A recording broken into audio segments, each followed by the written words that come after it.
Okay, so I hope you guys are seeing my screen now properly. Okay, so what I was telling you, I went here to file and new, and I went to other, and here I was actually telling you that there are two ways to create it. Can you all see now this new wizard? Select a wizard, and can you see that? Okay, okay, cool. So now the thing I was trying to tell you is that there are two ways to create a Java project. All right, one is you simply type a Java here and you get an option here, Java project. Second is you search for Maven and you get a Maven project. So Maven project is something which, as I said, 99.99% projects are using across the globe, right? No one creates that Java project because of reasons, lot of good reasons, which or functionalities which project provides and plain Java project doesn't provide because of that. But as I said, since we are learning, we are going to go with the Java project. Okay. Once I do this, I click on next, and here I will get an option to put a project name. In the project name, I can put any name. So I will create my project, and whatever name I'm going to put here, there will be a folder which would get created in the workspace. So as I said, project name, packages, this might find or maybe people who are new to these, this could be a little bit more like you might feel bit Java jargons, right? And you might feel confused what are these packages and folders or projects. These project packages then are nothing but the folder in your system wherever you're storing the project. Okay, so this my project is nothing but a folder, a specific folder indeed, but a folder. Here you can select what Java version you're going to need. So latest Java version, the version of Java which I have installed is Java 12, but I can choose to downgrade the Java version, right? What this is actually the runtime environment which this requires. Java 8 is the minimum which you're going to need. Okay, but if you have working on Java 12, that also is fine. There's no issue there, so you can leave it as it is for now. Unless you really get understanding of why this is being used, you can really keep it as it is. Then you go to next, and here it will ask you to add some libraries and all those things. We don't really need those as of now, right? So I'm going to just do finish here. Okay, it will ask for a few things like open associated perspective. Perspective is nothing but a view of a Java development environment. You can click on this. Yes, I want that perspective to be opened. Okay, so now you have a project created here called as my project, right? Uh, it asks for it, this source folder to be initialized with a file called as module-info.java. I really don't need it, or if it gets generated in your case, you can simply delete it as well. It's harmless. It will won't do any harm. Okay, so now I have basically these three things being displayed: my project, source, JRE system library. Inside this I have all the Java or JDK libraries available here. Now JDK, in the previous sessions I have explained this. So JDK, JRE, there's a difference. JDK is used to compile the source code. JRE is to execute the source code. So if we can really talk about it later, but really let's not go there in that direction. As I said, we don't want theory as of now, right? So this basically is required. The relevance of this is that it will be used to compile your code. So whatever you're going to write is a source code, and to convert that source code to a byte code, this library is required. That is why it is here. And when we created a Java project, Eclipse knew that it requires this library and it has automatically added it here. Now we have a source folder called as SRC folder. It's also called as source or SRC. That's where you write all your Java code. So all of your Java code resides inside the single folder called as SRC. Now, the good way to structure your code or whatever you wish to write, we're going to come to that. Good way to do that is that you're going to organize it in folders or packages, right? So I'm going to go here, click on new, click on a package, and I can give it some names. I can say com.visionit. Okay. If you don't want to give this kind of name, you can simply write whatever you wish to write it. No constraint there. Okay. So I'm simply choosing to write a proper nomenclature called as com.visionit. So there will be a package structure called as com.visionit. What would happen in Eclipse? Sorry, in the workspace, There will be a folder my project. Inside that we would have a folder src. Inside that we would have a folder com, and this dot represents subfolder. So dot simply means there is a slash, and after that there is another folder called as vision IT. Maybe I will show you at the end what's there in the workspace. Now after that, what we need to do, right? So why we are opening this project, why we have created this Java project, is to write some Java code, because we want to learn Java. We need Java so that we could do other stuff inside the Java environment. And basically we need to test something. To test something we need a jar, or a library. It's called a Selenium library, right? Isn't it? And this Selenium library doesn't work in itself. It is not a self-executable code. We need to bring that Selenium library into a Java code and Java environment. Inside Java environment, we are going to run that, right? And because we want to bring that into Java environment, we really need to learn Java, because we need to be speaking the same language. Selenium is written in Java.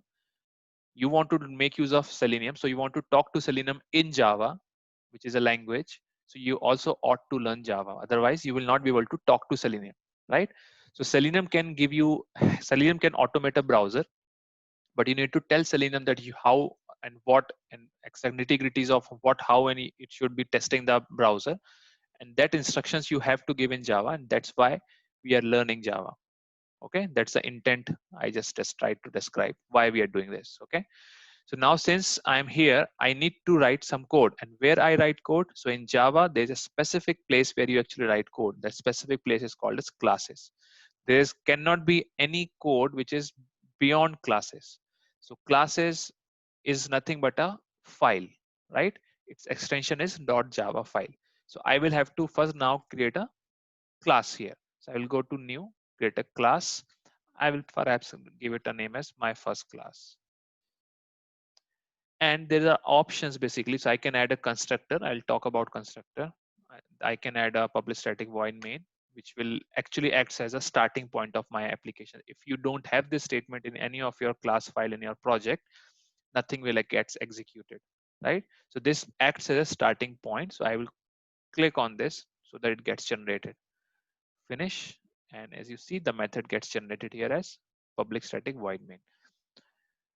Now at the top, we have package, which represents this file is contained where. So package is com.visionIT. So it's a way of indicating that this class is placed inside com.visionIT folder.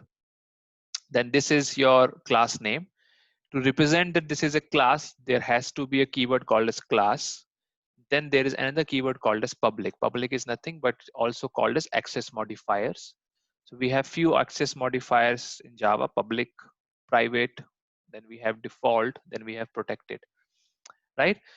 So these four basically determines the access modifier, or determines the access structure of your assets, or classes or methods, etc., etc., or variables perhaps. Yeah. So these are called as access modifiers. Again, let's not go too much into theory. Just see what needs to be done next. So public class, my first class, then you have a method, right? Now, the thing is, in a class file, I think most of you understand. If you're from IT background, you would know the concept of class, but since I don't know very much about all of your backgrounds, so I'm talking really basics here, okay? So we have this class. Inside this, we have a method. So basically in class, usually we have two things. You will have variables and you will have methods. And you can also have a class within a class. It's also called as inner class, right? Again, as I said, we'll not go too much into it because that is only used in few advanced cases. You can also use it here, but let's keep things simple. So a class can have a class, which is kind of rare. You shouldn't be doing unless you have very good reason to do it. Then you have methods under which you actually write your code. And then you have variables, which determines the nature or the characteristics of the class, right? So here classes in your first class, this is where you're going to keep the variables. This is where you're going to keep the methods, right? But for now, we have a special method called as public static void main. And we have a argument called a string. This represents array, and this is an argument or parameter name, right? You shouldn't be very too much worried about this. This is used if you want to pass an argument from outside. For example, you want to run this project as a jar file, as a compiled version. If you want to send some arguments, this is where they're going to get stored. But again, we are not bothered about it as of now. Okay, we will keep things simple. Now, next thing which you need to do here is, I would like to explain you that the structure of this method. Why do we have a method here? So in any class which you're going to create, you would have basically these two things, variables and methods. Variables usually are called as characteristics or attributes. So variables, characteristics, attributes, you can give it different names. That basically manages the state of the class. It's also called as managing of the state of the class, right? So whatever information you are saving in those attributes represents the characteristics of it. Whatever methods you are generating represents their behavior, right? So a class, the structure of the class are always divided into these two things, the attributes and the behavior. Or attributes also can be said as characteristics and a behavior. Something similar to you, basically, let's say there is a class called as human, right? Human has characteristics that makes it human, or that makes that class human, or that makes you human. You have a specific characteristics based on which I understand that you are a human, right? For example, you can speak, you can laugh, which maybe other animals can't do. Then there are few behaviors which are peculiar to you, the specific to you. Others can't do that, right? So the combination of these behaviors as well as these attributes define a class. Okay, if I may say so. Now, why we need all these class structures and all, we come to that. I've already tried explaining that in previous 2-3 classes perhaps, but as I said, I'm not convinced that you guys really understood, right? We created this calculator program here, we created these classes, we did a lot of things. I really not sure how much you really guys, how much you really understood. So that's why I'm taking it slow now. Okay, so we would try to do something similar what we already did. So now we are here called as public static void main string argument. So now this is, since this is my first class and this holds a method called as public static void main, I'll not interested in doing too much into this. But I need to know what I need to write or what I want to create. So I will again take the same example of calculator, which is very lucid and read, and it's easy to understand. It has simple operations. We have been using it since childhood. So I'll take the example again. So what if we want to create a simple plain calculator, right?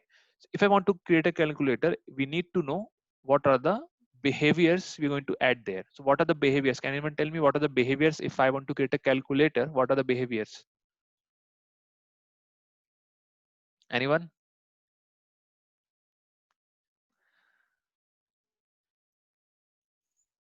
So what are the behaviors? Right, exactly. So these are the behaviors of the class. And what are the attributes? Perhaps the values against which I would to perform operations, isn't it? So let me do one thing. A, let me do in two ways. One, I will just do things here. Public static void main. I'll say int a is equal to 8, int b is equal to 9, and then I will say int c, there's nothing, and then I will say c is equal to a plus b. Okay. Now I will just go system dot out dot print sum is C, right? Now this is simple enough program, right? This is like the school stuff, I would say. This we might have learned, whoever is from the computer background, they might have learned in the first year or perhaps the school days. But that this is not how we are supposed to be writing code in Java, right? Java is an object-oriented programming language, right? We need to learn a way to encapsulate these behaviors in a separate classes. Now, this is where the first concept of OOPS comes into picture, called as encapsulation. Our variables and behaviors. This is our variables. This is our behavior. We need to encapsulate it. This shouldn't be part of our main program, right? That's why basically that's how we kind of organize or structure our program. So this is a simple program, but we need to create a bigger program, but bigger program will not be able, will not be a very sustainable or maintainable model if we kind of keep doing things like this here in the public static void main. For example, what if I want to then say, okay, I want to add another very value. So I want to say, now I want to do C is equal to A minus B, right? So right now I'm doing what? Right now I'm doing plus and minus both in the same program. So if I just run it, it will just first it will do addition, then it will do a subtraction, right? Which is not really good because it's up to the user. It should be up to the user what he wishes to. For example, you are typing in the calculator 2 and then you are saying plus 5 and it is giving you 2 plus 5 as well as 2 minus 5 as well as multiplication as well as division, right? So that will be a faulty calculator, isn't it? So we really don't want our code to be scattered here and there. And this is the first principle of OOPS. It's called as encapsulation. That is, you are supposed to be encapsulating the variables as well as methods into a separate class. A class should have a single responsibility of a characteristics as well as a behavior, right? So what I'm supposed to be doing is I should be create, because this is a behavior and these are the variables. I'm supposed to be creating perhaps another class, and I should be giving it a name as addition. Now this class clearly depicts that this is a class which is responsible for addition. That means it should have a characteristics of two numbers and it should be performing an operation called as addition. If I do that here, so I am doing what? I am encapsulating this. I'm encapsulating this information of these variables as well as and encapsulating the methods. Encapsulation comes with the variables as well as methods, a proper class, right? So if I do that, I will say simply A and I will not initialize it. So there's a difference between declaration and initialization. Here I am declaring it. I'm saying in Java, there is a need to declare. You cannot use a variable without declaring it. So I'm declaring, I'm saying this is a variable. I'm going to make use of this variable, and this variable will be of type int. That means this variable will be storing the integer value. Then I will say int b, and I'm saying this value or this particular variable will be storing integer. Now there are different uh, data types available in Java. There are few primitives, few are kind of wrappers. Integer, string, double, float, right? String is not primitive, but yeah, integer, float, char, right? So they're different. Will again, I would say we'll talk about it later. But for now, just this is what, since we are doing integer. Sorry, since we are doing addition, we will only be bothered with the integer stuff.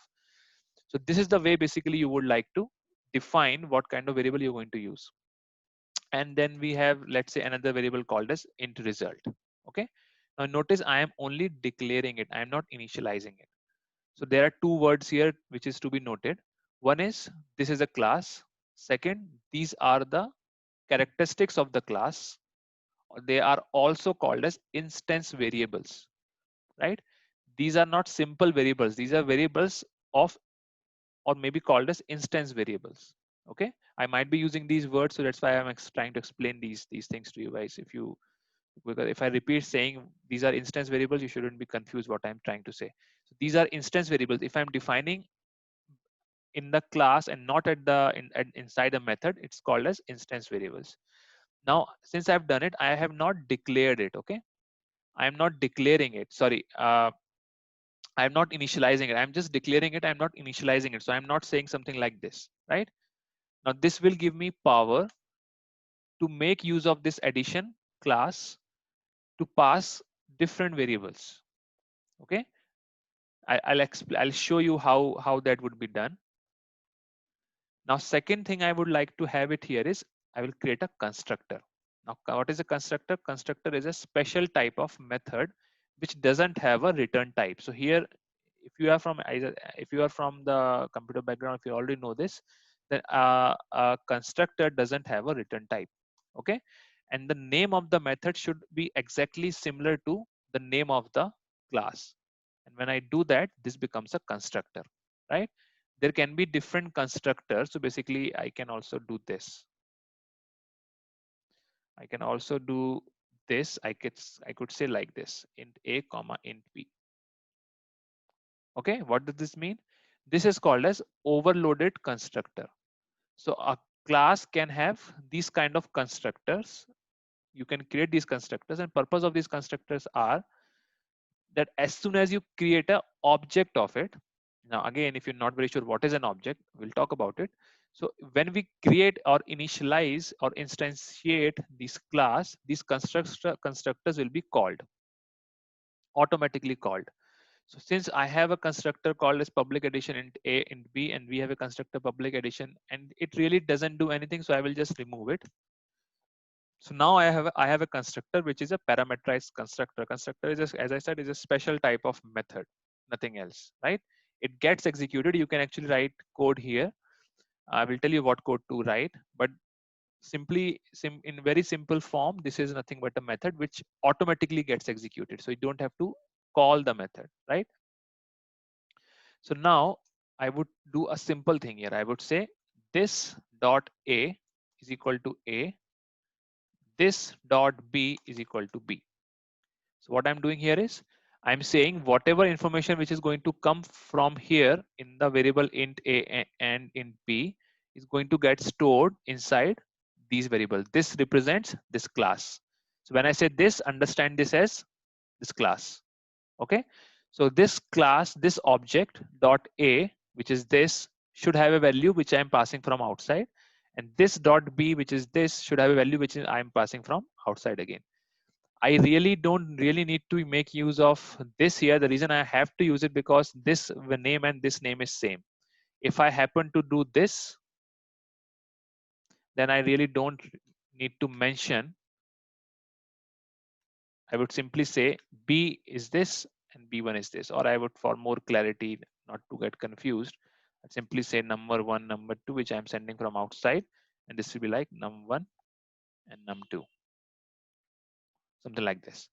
So now when I call the object of addition, I will have to pass these two parameters, right? So this becomes my attributes, the characteristics of addition class, and this becomes a sort of a behavior which has a very limited job of initializing the values. So this is declaration, this is initialization. Okay. Now last, I need to provide the behavior, isn't it? Because I need to mention the method or behavior of this addition class. So I will write public void addition. So what I'm doing here, I'm simply saying I want to create a method which is public, that means should be accessible from outside. Void, that means which doesn't return anything. It doesn't return anything, and it should perform the addition. Addition on what? Addition on the numbers which is already been initialized when the constructor was called. Okay, so I will simply say result is equal to a plus b. Okay, now let me go back here.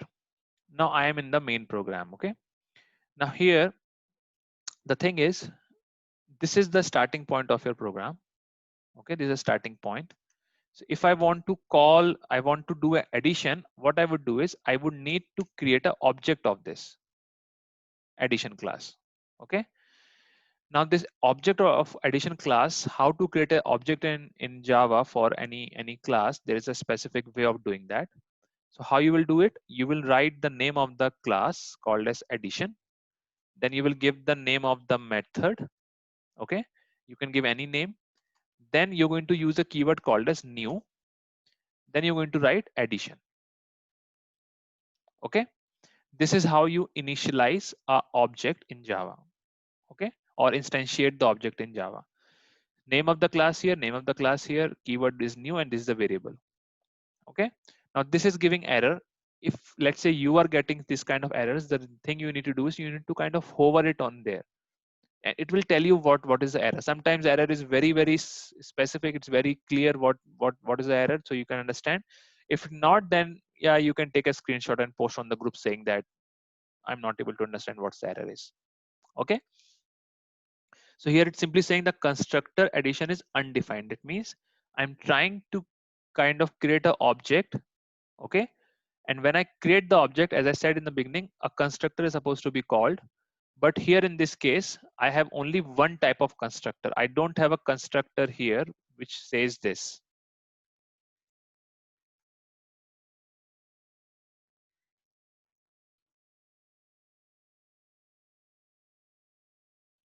I don't have a constructor here which says this. If I had it there, then the error is no longer be visible, right? Error is gone. But I really don't want it. I don't want to create an object of addition without the value. So I want to enforce the initialization of these values. So I will just remove it. The moment I remove it, I will get an error. It will again say you need to pass the value. So it is saying the constructor addition is undefined, but what it really imply is that it requires values because I have a parameterized constructor here, and this requires two inputs, two integer values, right? These integer values will be saved here in A and B, and those will be getting added and will be saved in result, and this is where our result would be. So I will go back into the addition, sorry, in the my class, and I will pass two values, maybe 3 and 4, right? So now my addition program, or maybe I'll just complete it quickly. So I will say addition and do a dot, and there is a method called as addition here. Okay. Now when I say addition, it will perform the addition. That means when I go inside this, when I click a control and click here, it over here, it will show me a link kind of thing. I will click on it. It will take me to the method where it's getting executed. So result equal to a plus b is actually where your result is getting saved, right? So addition is done, but unfortunately you don't know the result because you still need to print the result, right? So what you can do for that is you want to make this accessible, right? So there are two things. One thing is I can simply say system.out.print ln, and I will say addition dot, you see this a b c result. So I can simply say result, right? So it will do what? Let me just remove it. It will say addition result is, right? So if I just run this, let's see what happens, right? So it is printing the result as 7, right?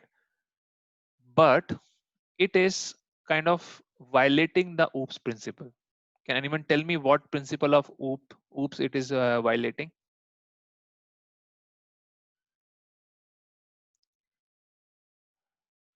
Okay, I'll tell you the answer. The thing is, hi, can anyone want to say some? Do you want to say anything? Okay, see, can you all go on mute? I'm getting some disturbances. Okay, thanks. So the thing is, this is a violation of OOPS concept wherein I am directly accessing the attribute of a class. This is against the encapsulation principle. The encapsulation principle simply says that you should be first of all encapsulating your code or your behaviors inside a class, and your attributes should be hidden. Your attributes should not be directly accessible from outside, right? And what I'm trying to do here is addition dot result. So I'm trying to access it from outside, which is a wrong thing to do, right? If you notice, I told you about class. A class has a access modifier as public. That means this class is visible to all. Anywhere, anyone can come and create object for this. Now, I have not added, or if you also notice here, this is public. That means that this method is also available from outside. But here we don't have any access modifier, and by default, it is actually default. So this makes it visible inside the package, which we really don't want. So the idea is whenever you go and create a class, it will always and always and always should be a private. There really isn't any case where these should be made as public, right, or default. Now, few of you are kind of from older batches, and you might have done it, that you might have, or you might be using it as a public somewhere or public static or somewhere, right? Those all are wrong practices, right? It is against object-oriented programming principles to expose these attributes outside. So this is the first principle I'm trying to tell you, called encapsulation. It looks and it sounds very simple, but it isn't. There are many ways you can violate that principle. This is one of the way by which you could have violated the principle, right? You're directly accessing this outside. Okay. Now I'll go back. Now of course I will get an error. It will say let's hover on this. It will say the field addition is not visible, and that's what we want. We don't want this field to be visible outside, directly outside of visible. So what we're going to do, we're going to create a method. So encapsulation says if you want to expose the variable outside, let's do it from using a method. So let assign a method which acts as a broker for this, and if you want to get the value of result, you will use that method to get a result for it. Those are also called as getter and setters. So in Java, there are ways to create getter and setters. So you right click on it and you, not in Java, in Eclipse, I should say. Here in the source, you can click on generate getter and setters, and you can select for which variable you need getter and setters, right? So here I only need a one method called as get. So I will only click on get result, and I will just click on finish, and it will create a method for me. It has created the wrong place. So I will put it here. So now I have a method called as get result. This returns me the result of it. So I will go here and I will call dot get result. Okay, now somehow my program is completed. Now if I want to say I want to add these numbers 3 and 4, it will allow me to do it. If I say I want to add basically different numbers, so I can also say okay, do this. So now it will add different numbers. Or maybe you can also make use of the same object. You don't have to initialize it again and again and again. You can really do many things here based on your understanding of it. We'll do all those things later, but quickly I will just create another class, maybe a subtraction class, just to demonstrate. So I will just, for this interest, in the interest of time, I will just simply say subtraction here. Okay, and here I would just simply, in the subtraction part, all I have to do is to change the operation here, and this will be called as subtraction, and that's it. Okay, so I have now my class called as my first class, and here I have addition, and now I can also call, or instead of this, I will simply say I want to call a subtraction class, subtraction, or a sub, or like this, and I will call a subtraction method here.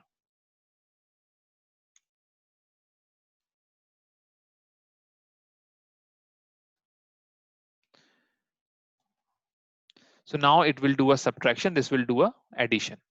All right. Any questions so far? This is the simplest explanation I could have given about how do you guys get started if you are really struggling to start working on Java or Eclipse, right? Any questions so far on what is this and what is that?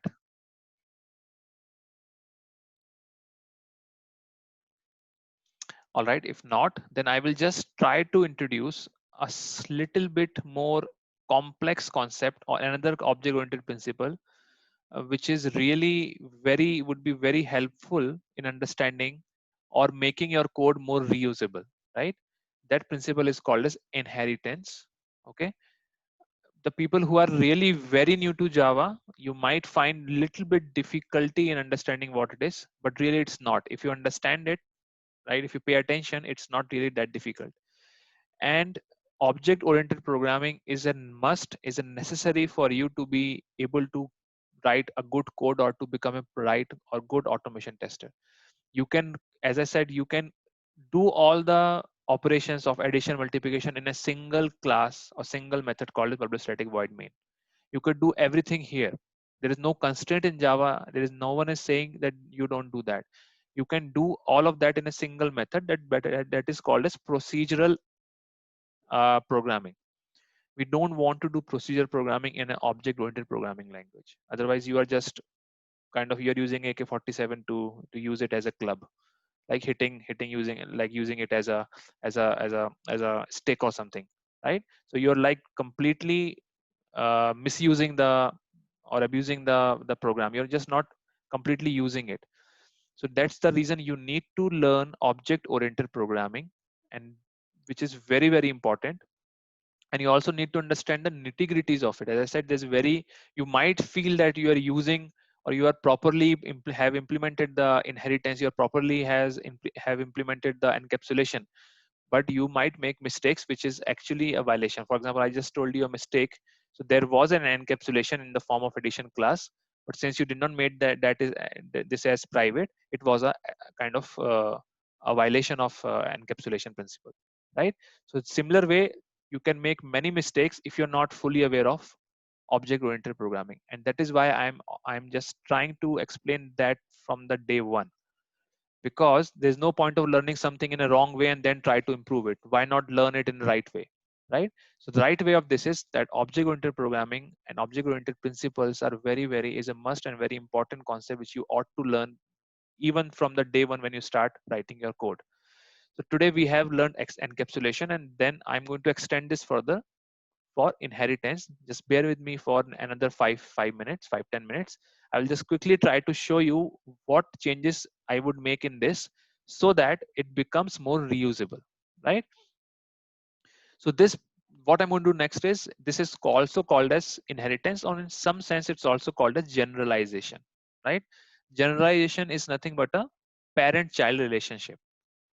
Okay, so there, normally in a real world, it is understood as parent child, in the sense that I am a human, right? But I am the child of another class, maybe perhaps animal. An animal can also be perhaps another child of, let's say, living organisms, right? So there is a proper parent child hierarchy which could happen in a real world, right? And the same kind of hierarchies is also possible in an object oriented programming, because the purpose of having object oriented programming is to simulate the real world objects, right? Now if I just see here, this is a subtraction, this is addition. Now my gut feeling says I'm writing a code, few lines which is being repeated. So if I say addition, these lines is also here, these lines are also here, same lines. Then I go here, this is available here, this is also available here, same lines, exactly same. Only difference between addition and subtraction classes, this line. Rest all of the code is exactly same, right? And we really don't want to do it, because the moment you have more classes here, right now you have only two classes, it looks easy that something is changed. Let's say I want to add now 3 variables, right? So I would like to make a change here, but I would also like to make a change in the addition. And let's say we have a scientific calculator where you have 20 operations or 50 of such operations. You have to maintain those 50 class files, which really is a tough job to do, right? So what I'm seeing here is a possibility of a generalization, because I say addition and subtraction is nothing but a kind of operation, right? So I would say the operation is a parent and the subtraction and addition is a child, right? Because there is a relationship. It's a is a relationship. What is a is a relationship? I'm saying this is a relationship. Whenever there is a relationship available, it qualifies to be called as inheritance relationship, or you can do a parent child relationship there. Okay, all right. So for example, addition is a type of operation, right? Subtraction is again a type of operation, or is a operation, right? There is a relationship. So that's how, you know, sometimes people say, I don't know how to use inheritance. Akash, how can we use inheritance in our project? So you don't have to introduce inheritance just for the sake of introducing it. There has to be need for it, right? So need is, whenever you see 2-3 classes, you try to analyze it and you think, is there is a relationship available? If there is a relationship, and you can kind of think in a is a relationship manner, that means there has to be a parent child relationship, and you have to do it. If there are any classes which qualifies for this, it is a must that you do it. It's not, it's good to have, if you do it it's fine, if you don't do it then also it's fine. No, then you are again violating object oriented programming principle. Okay, so if you find an opportunity to do inheritance, and if you see there is opportunity, only when you see is a relationship between two classes, only then you're going to do or introduce inheritance in that between those classes. And right now I am seeing such opportunity. I'm saying the operation, I can create a class. The class will be called as operation, right? And this operation, there is a relationship between operation and addition, right? Is a kind of or type of, right? These are different keywords which you can kind of play around, and you can think in those patterns, thinking of what kind of relationship could happen between these classes. And I'm thinking there is a relationship between operation and addition class. So what I'll do, without wasting further time, I'll just quickly create a class called as operation. Okay, now I have a class called as operation. It's empty, of course, for now, but I have just created a class. I know this is a relationship. Now there is another concept, not a object oriented principle, but there's another concept called as pull up. Okay, now pull up is a concept which is derived from, which is actually a type of generalization. Pull up simply means if something could be pulled up, you should pull it up.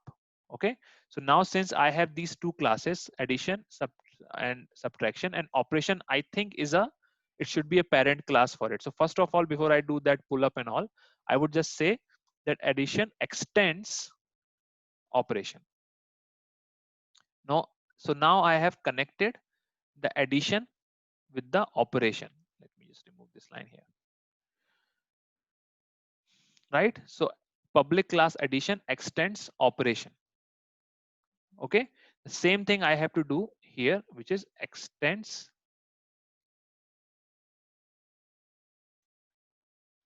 operation.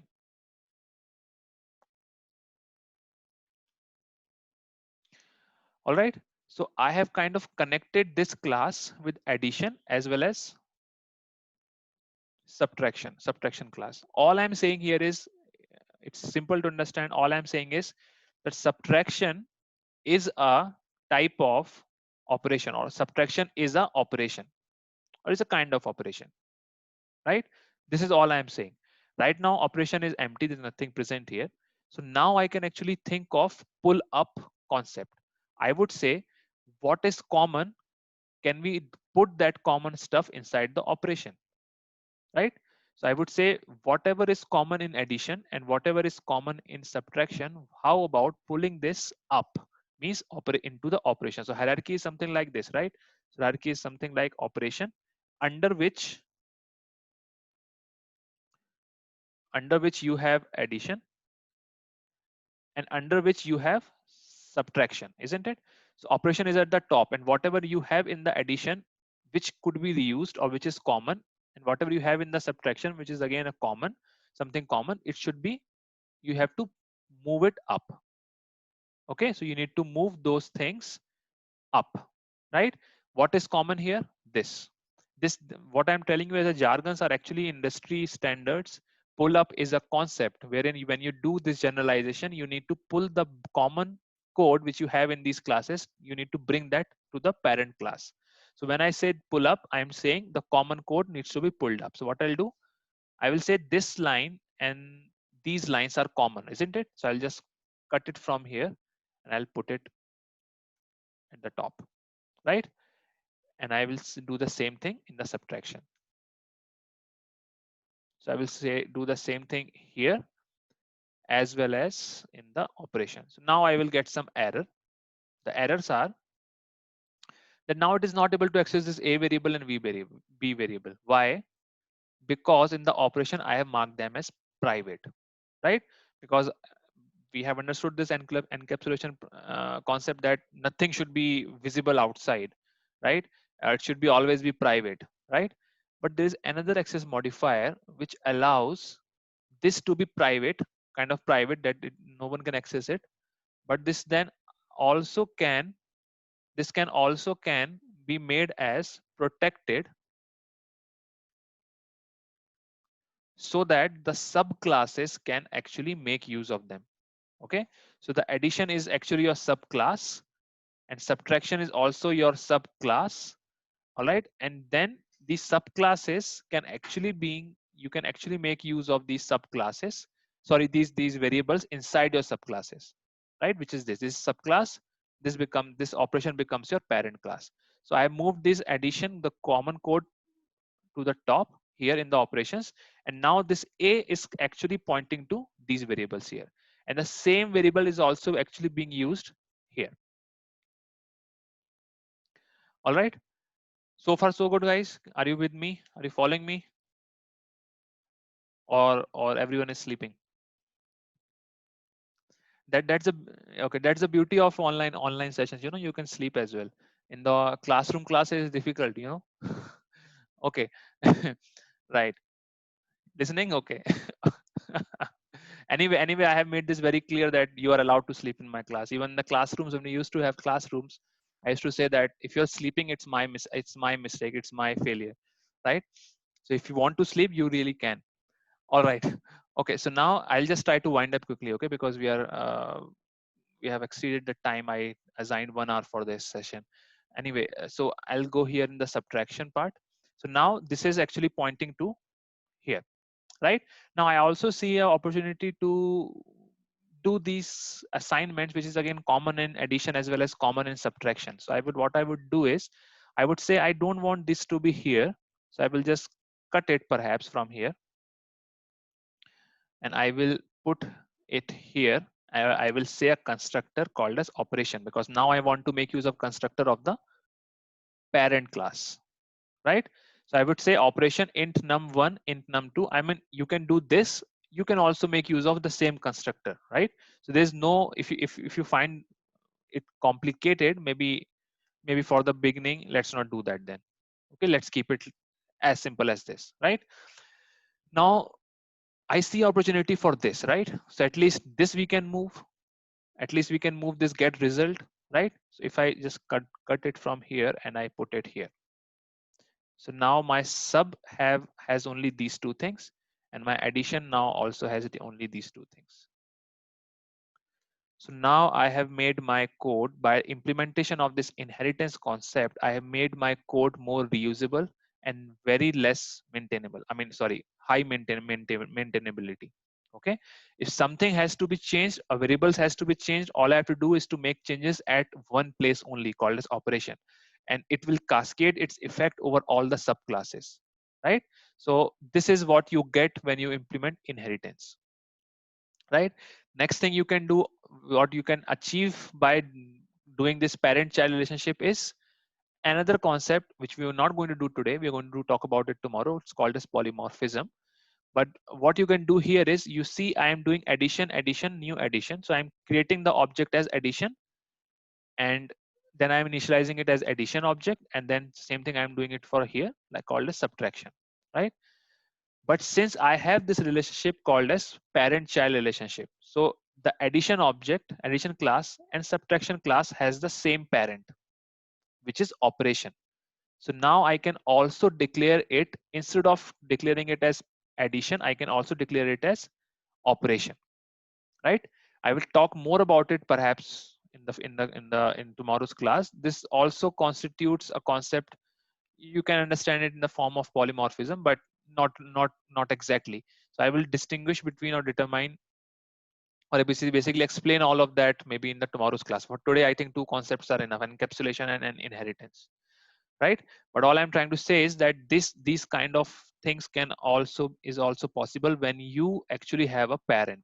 So when you have a parent like this operation, which is subclassed into addition and subtraction, you can actually initialize your variables like this, right? For now, of course, it won't work. There's an error. We have to fix few things. As I said, we need to make it more polymorphic. So that we will discuss tomorrow. All right, guys. So I think I have exceeded. So like by 15 minutes. I'm not sure how much you guys really understood, but what I really want from you guys is to do till this point. So at least do till this point. Okay. It's very important that you guys do a hands-on. Otherwise, the subsequent classes, when we're going to have those classes, you will not retain much of the information which I'm going to impart on you. Okay. So really, it's imperative that you do this much. If you haven't done this much, maybe if you're not able to do it today, you can also try it tomorrow. We will have the evening class, right? So again, you have like almost 24 hours to do this. If you get stuck in installation, if you get stuck in any other thing, you can really reach out to me in the group. You can shout it out and we will be happy to help you in installation and all.